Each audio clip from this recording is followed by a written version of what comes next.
BDA ಯೋಜನೆಗಳಿಗೆ ಚುರುಕು. 6 ಹೊಸ ಬಡಾವಣೆ ಪಿಆರ್ಆರ್ ಯೋಜನೆಯ ಅನುಷ್ಠಾನಕ್ಕೆ ಆದ್ಯತೆ. ಬೆಂಗಳೂರು ಅಭಿವೃದ್ಧಿ ಪ್ರಾಧಿಕಾರವು ಕೈಗೊಂಡಿರುವ ಅಭಿವೃದ್ಧಿ ಯೋಜನೆಗಳು ಪ್ರಗತಿಯತ್ತ ದಾಪುಗಾಲಿಟ್ಟಿವೆ. ಭೂ ವಿವಾದ, ಭೂ ಪರಿಹಾರ ಬಿಕ್ಕಟ್ಟು, ಪರಿಸರ ಇಲಾಖೆ ಅನುಮತಿ ವಿಳಂಬ, ಆರ್ಥಿಕ ಸಮಸ್ಯೆ, ಒತ್ತುವರಿ ಸೇರಿ ಹಲವು ಕಾರಣಗಳಿಂದ ಮಂದಗತಿಯಲ್ಲಿ ಸಾಗುತ್ತಿದ್ದ ವಿವಿಧ ಬಡಾವಣೆಗಳ ಅಭಿವೃದ್ಧಿ ಹಾಗೂ ರಸ್ತೆ ಕಾಮಗಾರಿಗಳು ಈಗ ಚುರುಕು ಪಡೆದಿವೆ.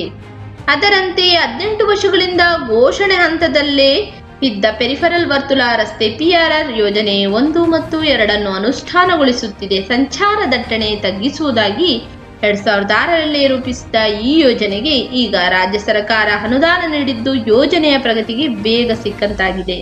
ಪಿಆರ್ಆರ್ 2 ಯೋಜನೆಗೆ ಹೊಂದಿಕೊಂಡಂತೆ 6 ಹೊಸ ಬಡಾವಣೆಗಳನ್ನು ನಿರ್ಮಿಸಲು ನಿರ್ಧರಿಸಿರುವ ಬಿಡಿಎ ಇದಕ್ಕಾಗಿ ಈಗ ಈ ಭಾಗದ ನಾನಾ ಗ್ರಾಮಗಳಲ್ಲಿ ಭೂಮಿಯನ್ನು ಸ್ವಾಧೀನಪಡಿಸಿಕೊಳ್ಳಲು ಆರಂಭಿಸಿದೆ. ಜಮೀನುಗಳ ಮಾಲೀಕರಿಗೆ ನೋಟಿಸ್ ಜಾರಿ ಮಾಡಿದೆ. ಬಿಡಿಎ ನಿವೇಶನಗಳಿಗೆ ಭಾರೀ ಬೇಡಿಕೆ ಇದ್ದು ಹೊಸದಾಗಿ 50,000 ನಿವೇಶನಗಳನ್ನು ಅಭಿವೃದ್ಧಿಗೊಳಿಸುವ ಗುರಿ ಹೊಂದಿದೆ. ಯೋಜನೆಗೆ ಭೂಮಿ ನೀಡುವವರಿಗೆ 40-60 ಅನುಪಾತದಲ್ಲಿ ಪರಿಹಾರ ನೀಡಲು ತೀರ್ಮಾನಿಸಿದೆ. ಪಿಆರ್ಆರ್ ಯೋಜನೆಯನ್ನು ಬೆಂಗಳೂರು ಬಿಸಿನೆಸ್ ಕಾರಿಡಾರ್ ಯೋಜನೆಯಾಗಿ ಬದಲಾಯಿಸಿ 2 ಹಂತದಲ್ಲಿ ಅನುಷ್ಠಾನಗೊಳಿಸಲಾಗುತ್ತಿದೆ. 73 ಕಿಲೋಮೀಟರ್ ರಸ್ತೆ ನಿರ್ಮಿಸಲು ಹುಡ್ಕೋ ಬ್ಯಾಂಕ್ ನೆರವಿನೊಂದಿಗೆ 27,000 ಕೋಟಿ ವೆಚ್ಚದಲ್ಲಿ ಯೋಜನೆ ರೂಪಿಸಲಾಗಿದೆ. ಪಿಆರ್ಆರ್ ಫಸ್ಟ್ ಯೋಜನೆ ತುಮಕೂರು ಮತ್ತು ಹೊಸೂರು ರಸ್ತೆ ಸಂಪರ್ಕಿಸಲಿದೆ. ಇದರ ಮುಂದುವರಿದ ಭಾಗವಾಗಿ ಹೊಸೂರು ರಸ್ತೆ ಮತ್ತು ಬೆಂಗಳೂರು ಮೈಸೂರು ರಸ್ತೆಯನ್ನು ಪಿಆರ್ಆರ್ 2 ಸಂಪರ್ಕಿಸಲಿದೆ. ಪಿಆರ್ಆರ್ 2 ನೇರ್ಘಟ್ಟ ರಸ್ತೆ, ಕನಕಪುರ ರಸ್ತೆ ಮಾರ್ಗವಾಗಿ ಸಾಗಲಿದೆ. ಈ ಯೋಜನೆಯಡಿ 100 ಮೀಟರ್ ಅಗಲದಲ್ಲಿ 30 ಕಿಲೋಮೀಟರ್ ಉದ್ದದ ರಸ್ತೆ ನಿರ್ಮಿಸಲಾಗುತ್ತಿದೆ.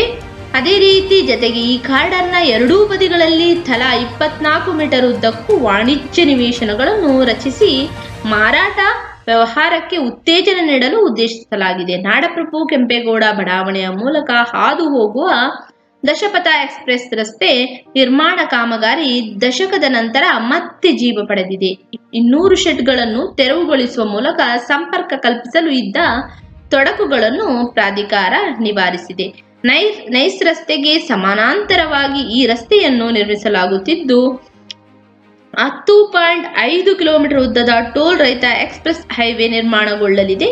ಚಲ್ಲಘಟ್ಟದ ಬಳಿ 250 ಮೀಟರ್ ಉದ್ದದ ಸುರಂಗ ರಸ್ತೆ ನಿರ್ಮಾಣದ ಜೊತೆಗೆ ರೈಲ್ವೆ ಕೆಳಸೇತುವೆ ಕೂಡ ಇರಲಿದೆ. ಶಿವರಾಮ್ ಕಾರಂತ ಬಡಾವಣೆಯಲ್ಲಿ 30,000 ನಿವೇಶನಗಳನ್ನು ಅಭಿವೃದ್ಧಿ ಕಾರ್ಯ ಪ್ರಗತಿಯಲ್ಲಿದೆ.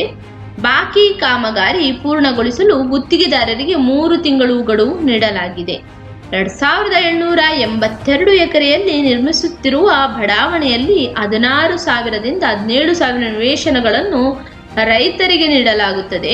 30 ಮತ್ತು 40 ಅಡಿ ಮತ್ತು 40 ಮತ್ತು 60 ಅಡಿ ಅಳತೆಯ ನಿವೇಶನಗಳು ಹೆಚ್ಚಿನ ಸಂಖ್ಯೆಯಲ್ಲಿದೆ. 4,000ಕ್ಕೂ ಅಧಿಕ ಮೂಲ ನಿವೇಶನಗಳಿವೆ. ಸುಮಾರು 7-8 ಸಾವಿರ ನಿವೇಶನಗಳನ್ನು ಸಾರ್ವಜನಿಕ ಹಂಚಿಕೆಗೆ ಸಿಗಲಿವೆ. 1 ಚದರ ಅಡಿಗೆ 4,900 ದರ ನಿಗದಿಪಡಿಸಲಾಗಿದೆ.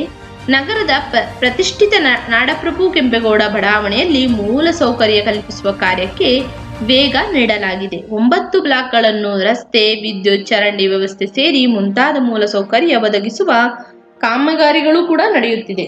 ಯೋಜನೆಗಳು ಪ್ರಗತಿಯಲ್ಲಿದೆ. ಬಿಡಿಎ ಯೋಜನೆಗಳು ಪ್ರಗತಿಯಲ್ಲಿರುವುದರಿಂದ ಭೂವ್ಯಾಜ್ಯ ಸಂಬಂಧ ಕೆಲವರು ಕೋರ್ಟ್ ಮೆಟ್ಟಿಲೇರಿದ್ದರಿಂದ ಕಾಮಗಾರಿ ವಿಳಂಬವಾಗಿತ್ತು. ಈಗ ನ್ಯಾಯಾಲಯದಲ್ಲಿ ಬಿಡಿಎ ಪರ ಆದೇಶಗಳು ಬಂದಿರುವುದರಿಂದ ಜಮೀನು ಸ್ವಾಧೀನ ಪಡಿಸಿಕೊಂಡು ಅಭಿವೃದ್ಧಿ ಪಡಿಸಲಾಗುತ್ತಿದೆ. ಕೆಂಪೇಗೌಡ ಶಿವರಾಮ್ ಕಾರಂತ ಬಡಾವಣೆ ಅಭಿವೃದ್ಧಿ ಕಾರ್ಯ ಭರದಿಂದ ಸಾಗಿದೆ. ಬೆಂಗಳೂರು ಬಿಸಿನೆಸ್ ಕಾರಿಡಾರ್ ಯೋಜನೆಗಾಗಿ ಭೂ ಸ್ವಾಧೀನ ಪ್ರಕ್ರಿಯೆ ನಡೆಯುತ್ತಿದ್ದು ಅದು ಮುಗಿದ ಬಳಿಕ ಬೇರೆ ಕಾಮಗಾರಿ ಪ್ರಾರಂಭಿಸಲಾಗುವುದು. ಸರ್ಕಾರ ಅನುದಾನ ಸಹ ಬಿಡುಗಡೆ ಮಾಡಿದೆ ಎಂದು ಬಿಡಿಎ ಆಯುಕ್ತ ಎನ್ ಜಯರಾಮ್ ತಿಳಿಸಿದ್ದಾರೆ.